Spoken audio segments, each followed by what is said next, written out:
Bismillahirrahmanirrahim. Assalamualaikum warahmatullahi wabarakatuh. Alhamdulillahirabbil alamin wa bihi nasta'in wa ala umuri dunya waddin wassalatu wassalamu ala asrofil anbiya'i wal mursalin sayyidina wa habibina wa maulana Muhammadin amma ba'du. Yang saya hormati Bapak Fikri Farihin MPDI selaku dosen pengampu mata kuliah manajemen lembaga pendidikan Islam. Puji syukur kehadirat Allah SWT yang mana pada kesempatan kali ini saya Ahmad Zaini Anwar NIM 2020 0960 11780 mahasiswa Prodi Pendidikan Agama Islam Institut Agama Islam Al-Qadiri Jember berkesempatan untuk mempresentasikan mata kuliah manajemen lembaga pendidikan Islam yang diampu oleh Bapak Fikri Farihin MPDI, yang mana pada kesempatan kali ini saya akan membahas tentang manajemen pendidikan agama Islam dalam keluarga. Sholawat serta salam senantiasa tercurahkan kepada junjungan kita Nabi besar Muhammad SAW yang mudah-mudahan kelak kita semua diakui sebagai umatnya di yaumil qiyamah. Amin ya rabbal alamin. Baik, langsung saja di sini saya akan membahas tentang manajemen pendidikan agama Islam dalam keluarga. Yang pertama adalah pendidikan dalam keluarga itu sendiri. Kita ketahui bahwasanya pendidikan dalam keluarga itu merupakan pendidikan yang pertama, dan sebagai pendidikan yang pertama tentunya pendidikan dalam keluarga ini menempati urutan paling awal dalam perjalanan proses pendidikan yang dialami seorang. Seperti yang kita ketahui bahwasanya anak ketika terlahir itu tentu yang paling banyak itu adalah lingkungan keluarga. Makanya ada sebuah istilah, ibu itu adalah madrasah pertama bagi anak. Apa yang dilakukan ibu itu nantinya akan berpengaruh kepada karakter anak tersebut. Bukan hanya sejak anak ini lahir, tetapi sejak anak ini dalam kandungan, apa yang dilakukan ibu itu akan terekam oleh anak tersebut. Makanya ketika kita memiliki istri atau ketika kita sebagai kaum wanita yang sedang hamil, maka selama proses kehamilan itu lakukan hal-hal yang baik-baik. Agar apa? Agar nantinya hal-hal baik tersebut bisa ditiru oleh anak kita ketika anak kita nanti sudah terlahir.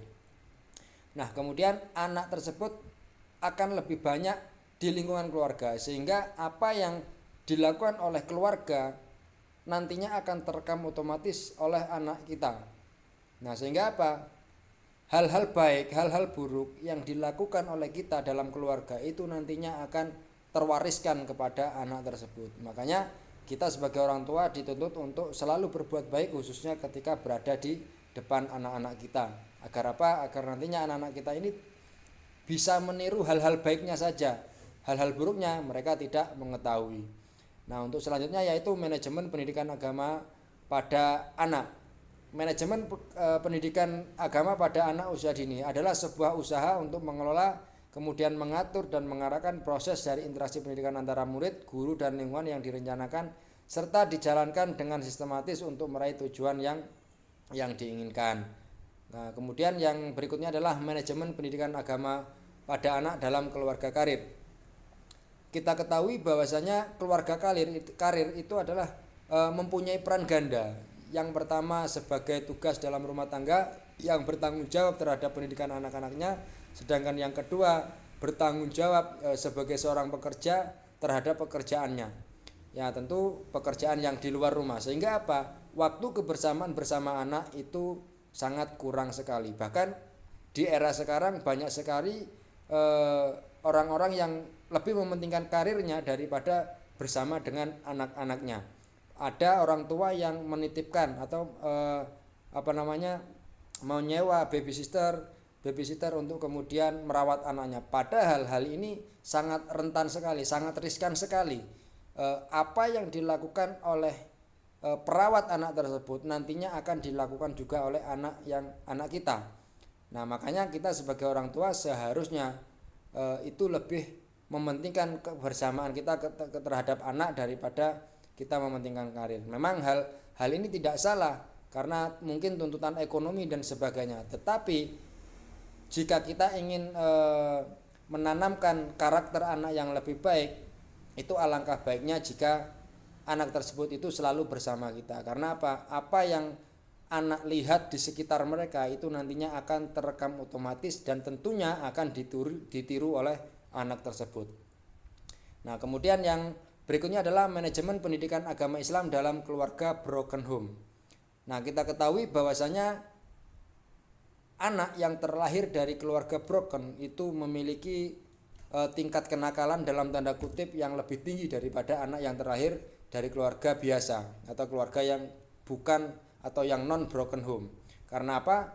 Anak yang terlahir dari keluarga broken home itu biasanya adalah anak-anak yang memiliki kurang kasih sayang dari atau kurang perhatian dari orang tuanya, sehingga apa yang dilakukan anak itu murni berdasarkan apa yang ia tahu, apa yang ia rekam dari lingkungan sekitarnya.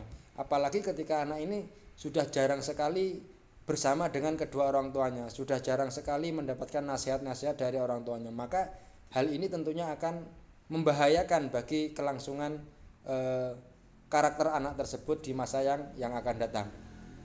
Kemudian yang berikutnya adalah manajemen pendidikan agama pada remaja yang pengangguran. Di sini juga sangat penting sekali karena apa? Seperti yang kita ketahui bahwasanya anak ketika masuk usia remaja itu adalah usia-usia yang sangat riskan sekali mencoba sesuatu hal-hal yang baik itu ya, hal-hal yang negatif maupun yang positif. Makanya ketika apalagi anak remaja yang pengangguran, dalam artian mereka tidak memiliki kegiatan apapun. Nah, ini sangat-sangat membahayakan sekali. Maka dari itu pendidikan agama Islam ini penting sekali untuk diberikan kepada mereka agar apa? Agar mereka itu tidak terjerumus ke dalam pergaulan-pergaulan yang negatif. Ya, misalkan anak remaja itu disibukkan dengan kegiatan-kegiatan positif, misalkan mengaji, misalkan berolahraga, main sepak bola, voli dan sebagainya. Sehingga apa? Sehingga anak tersebut tidak terjerumus ke dalam pergaulan yang negatif seperti minum-minuman keras atau yang lainnya. Nah, selanjutnya adalah manajemen pendidikan agama pada orang dewasa.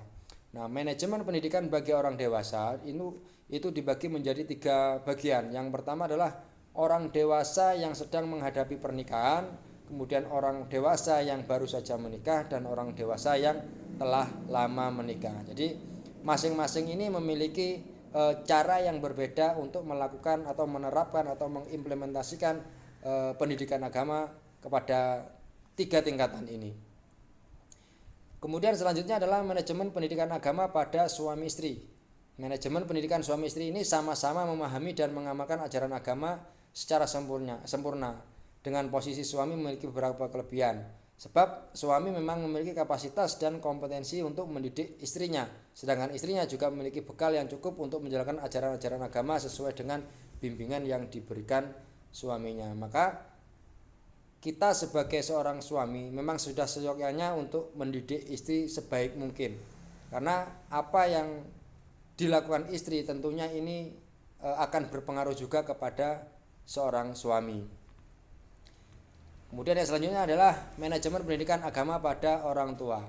Nah, anak-anak yang mulai berkeinginan untuk mempengaruhi orang tuanya agar menjalankan ibadah sebagaimana yang mereka lakukan, mereka ini mulai mengajak dan menyarankan orang tuanya untuk menjalankan sholat, puasa, dan zakat.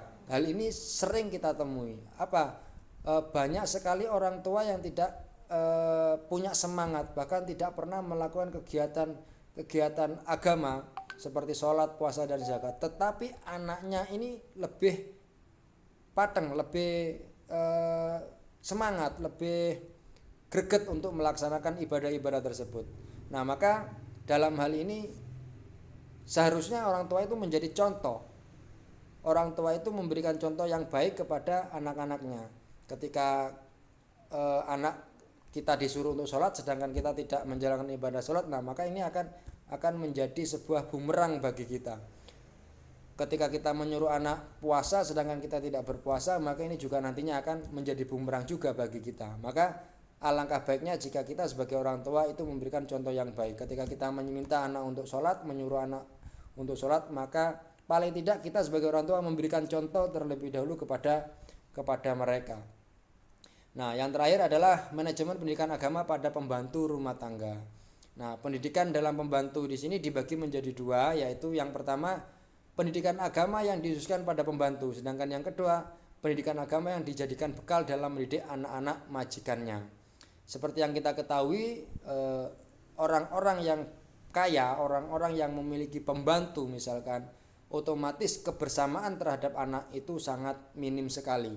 Sehingga anak-anak mereka itu lebih banyak bersama dengan pembantu mereka. Maka dalam hal ini pendidikan agama pada pembantu rumah tangga itu juga sangat penting. Karena apa? Seperti yang saya sampaikan di awal, bahwasanya apa yang dilakukan oleh pembantu tersebut itu nantinya akan mempengaruhi perilaku anak kita. Karena sesuatu yang direkam oleh seorang anak itu nantinya akan selamanya melekat dalam otak mereka, sehingga ketika mereka melihat hal buruk yang dilakukan oleh pembantu rumah tangga, kemudian hal ini ditiru oleh anak kita, maka ini akan menjadi sangat riskan sekali bagi mereka untuk kelangsungan karakter mereka.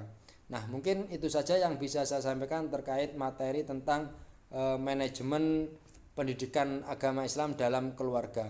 Kurang lebihnya mohon maaf. Ihdinas siratal mustaqim. Wassalamualaikum warahmatullahi wabarakatuh.